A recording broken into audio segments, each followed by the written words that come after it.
সেই 2009 সালের 10 জানুয়ারি থেকে শুরু করে 2024 সালের 4 আগস্ট পর্যন্ত স্বৈরাচারের বিরুদ্ধে আন্দোলন করতে গিয়ে অনেকেই তাদের মূল্যবান জীবন আল্লাহ তাআলাকে উপহার দিয়েছে।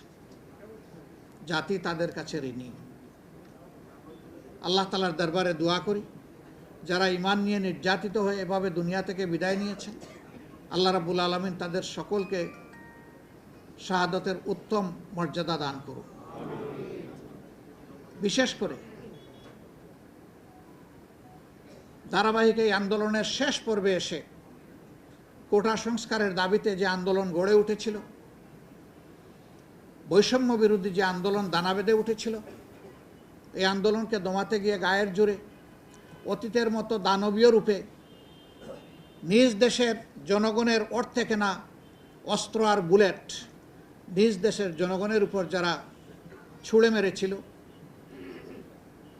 এই বুলেটে জাজরা হয়ে দুনিয়া থেকে যারা বিদায় নিয়েছেন, আমাদের প্রিয় জাতি তাদের কাছে চিরদিন ঋণী থাকবে। তাদের এই ঋণ পরিশোধ করার কোনো শক্তি আমাদের নেই। আল্লাহ তাআলার দরবারে দোয়া করি, আল্লাহ তাদেরকে শহীদের বিশেষ মর্যাদা দান করুন এবং তাদের আপনজনদেরকে আল্লাহ তাআলা উত্তম ধৈর্য ধরার তৌফিক দান করুন। এই হাজারো শহীদের পাশাপাশি লাখো লাখো তরুণ ছাত্র জনতা, আপামর মানুষ, 1.5 মাসের শিশু থেকে 90 বছরের বৃদ্ধ পর্যন্ত রাস্তায় নেমে যারা স্বৈরাচারের বিরুদ্ধে লড়াই করেছেন, আমি তাদের প্রতি গভীর কৃতজ্ঞতা জ্ঞাপন করছি।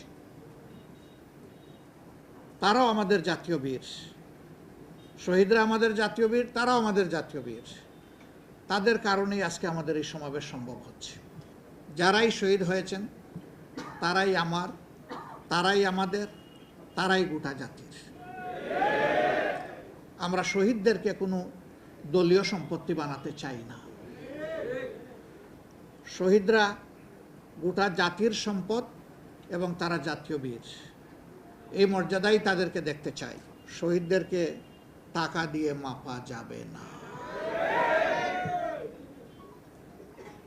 শহীদদের প্রতি ফোঁটা রক্তের দাম অকল্পনীয়। এই রক্তই এই দেশের মাটিকে পরিচ্ছন্ন করে দিয়েছে। হ্যাঁ, তারপরেও যে পরিবারের একমাত্র সন্তান শহীদ হয়ে গেল, সেই পরিবারের প্রতি সরকার এবং সমাজকে মানবিক দায়িত্ব পালন করতে হবে। এটা তাদের প্রতি কোনো দয়া নয়, সহানুভূতি নয়, এটি আমাদের জাতীয় দায়িত্ব এবং এটা হতে হবে সম্মানজনক। সম্মানের সাথে এই পরিবার যাতে বসবাস করতে পারে, এরকম করেই তাদেরকে অবশ্যই সহযোগিতা করতে হবে। আমার কাছে উত্তম মনে হয় ওই রকম অনুগ্রহ আর দয়ার ভাব না দেখিয়ে প্রত্যেকটি পরিবার থেকে যারা কর্মক্ষম রয়েছেন তাদের যোগ্যতা মাফিক তাদেরকে সরকারি চাকরি হাতে তুলে দিতে হবে। তাহলে এই পরিবার কারো কাছে হাত পাতার তার প্রয়োজন হবে না। তারা সম্মানিত বোধ করবে এবং এটি রাষ্ট্রীয় দায়িত্ব। আজকে যারা উপদেষ্টা পরিষদে এসেছেন, এক ভাই বলেছে যারা বসেছেন, না তারা বসেনি, আমরা বসিয়ে দিয়েছি। গোটা জাতি তাদেরকে বসিয়ে দিয়েছে। কাউকে না কাউকে প্লেনের ককপিটে বসতে হবে প্যাসেঞ্জারকে ডেস্টিনেশনে নিয়ে যাওয়ার জন্য, এবং যারা বসবেন তাদের নো হাউ থাকতে হবে। তারা জানবেন যে কী বিষয় নিয়ে তারা বসেছেন, কি তাদের দায়িত্ব। আমরা তাদের উপর আস্থা রাখার পক্ষে। আমরা দেখতে চাই তারা সফল হবেন। তারা সফল হলে বিপ্লব সফল হবে। তারা ভুল করলে, বিপ্লব ব্যর্থ হলে দায় তাদের উপরে অবশ্যই বর্তাবে। তারা ব্যর্থ হন, আমরা এটা চাই না। এই জন্য জনগণের পক্ষ থেকে আমরা তাদেরকে অর্থবহ সহযোগিতা করতে চাই। শুধু বলবো, বিপ্লবের সেন্টিমেন্টটা বুঝে আপনারা যেন চলেন।